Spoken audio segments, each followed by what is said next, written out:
Hey, what's going on guys, it's Chum here from Fusion Squad, and over the last 24 hours, EA has released a bunch of information about Star Wars Battlefront and the multiplayer modes we'll be seeing on release. So without further ado, let's take a quick dive into the games that we'll be playing this November. First up we have Walker Assault. This is the 20 vs 20 mode we are all familiar with from the beta.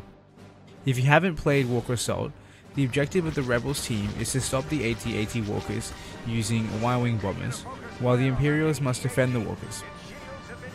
The map is divided into 3 zones, and each zone has 2 relay points to capture. When the relay points are in the hands of the Rebels, a bar will fill up.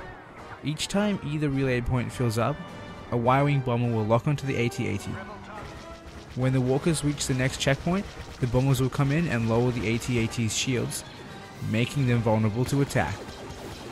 The more Y-wing bombers increase the vulnerable period of the AT-ATs.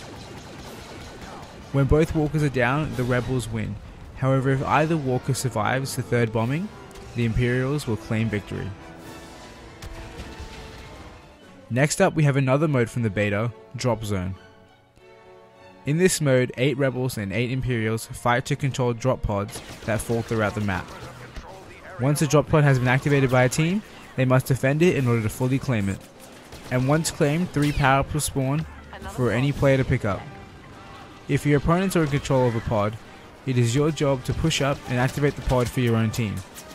The team becomes victorious if they capture 5 pods or have the most pods secured when time is up. Moving on, we have Fighter Squadron. Despite this game mode not being in the beta, we do have footage from a reveal trailer. In this mode you take to the skies in an all-out fighter pilot battle. This mode lets you live your wildest Star Wars fighter pilot dreams by letting you soar through the air in various iconic vehicles ranging from X-Wings to TIE Fighters, and even including some famous ships like the Millennium Falcon. Now into our first new mode, we have Hero Hunt. Hero Hunt is an 8-player free-for-all mode in which one player is the hero or villain, while the other 7 players must hunt them down. If a lucky trooper is able to take down the mighty hero, they will then spawn as the hero, and while tasked with their own survival, they must also strike down as many foot soldiers as possible to win the game. Next up we have another hero-based mode, Heroes vs Villains. This mode will feature an army of heroes clashing with an army of villains in the most epic battle in Star Wars history. This mode seems very reminiscent of Mos Eisley Assault from Battlefront 2, in which every player was a hero and fought one another. A key difference in this new mode is that your team will also be made up of ground troops. This could either mean not all players are heroes, or that there will be AI controlled troops that are there to make the fight more immersive. Only time will tell how this mode plays out.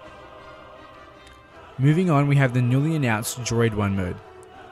In this mode, there are 3 different GNK droids on the map which teams must fight for control over.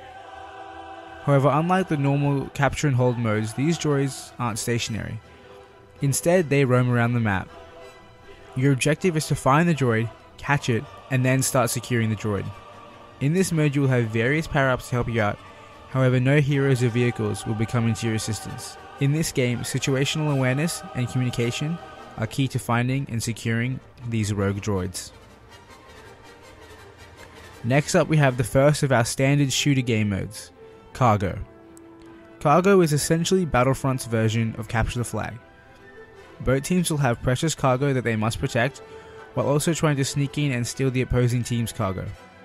One key difference between Cargo and traditional CTF modes is that you don't need to have your cargo at home base to secure enemy cargo. This will shift the ideal playstyle from camping your cargo to rushing your enemy and capturing the enemy cargo faster than they can capture yours. Second to last we have Supremacy. This mode is effectively Conquest from the original Battlefront. In this 20v20 battle, there are 5 capture points located around the map, which teams must secure in order to win the game. Teams will have access to both land and air vehicles, which they must use in order to take control in this all-out battle. And needless to say, we will be seeing a few heroes in the mix, while fighting for control of the large maps in Supremacy. Our final game mode is Blast. This mode is as simple as they come, Team Deathmatch. Just like any other Team Deathmatch game, The objective of this 10v10 mode is to try and outkill your opponents. You best bring your favorite loadout to this battle, or you'll find yourself at a loss. Alright guys, so that's it for the multiplayer modes we'll be seeing in Star Wars Battlefront. There has also been some news about the various missions being released, so be sure to keep an eye out for that video that should be coming out in the next few days. And other than that guys, I hope you enjoyed the video, and until next time I hope you have a wonderful day.